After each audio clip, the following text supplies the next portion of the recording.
আসসালামু আলাইকুম। আমরা আজকে শিখাবো কিভাবে ছোট বাচ্চাদের ইংরেজি বানান লিখতে ও পড়তে শেখাবেন।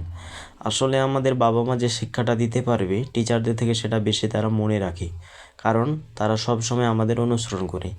তাই আমার এই ছোট ছোট ভিডিও দেখে আপনারা খুব সহজেই তাদের ইংরেজি বানান লিখতে এবং পড়তে শেখাতে পারবেন।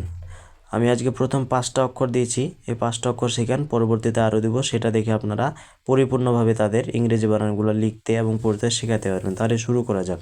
প্রথমে আপনারা এ থেকে সর সারিয়া, বি থেকে ব, সি থেকে ক এবং দন্তাস স, তারপরে ডি থেকে ড দন্তাস স, ই থেকে রস্বই দীর্ঘই এ।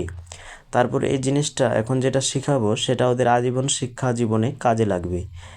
এ থেকে হচ্ছে সরকার বা সরিয়াকার। আই থেকে হচ্ছে ঋষিকার বা দীর্ঘিকার। ই থেকে হচ্ছে একার। ইউ থেকে হচ্ছে রসৌকার বা দুর্গকার। ও থেকে হচ্ছে ওকার। ধন্যবাদ। আপনারা যারা আমাদের ফেসবুক পেজ থেকে দেখতেছেন তারা অবশ্যই ফলো দিবেন, ফলো দিয়ে পরবর্তী ভিডিও দেখে তাদেরকে সেটা শেখাবেন, এবং যারা ইউটিউব থেকে দেখতেছেন তারা অবশ্যই সাবস্ক্রাইব করবেন এবং বেল বাটনে ক্লিক করে আমার পরবর্তী ভিডিও পাবেন।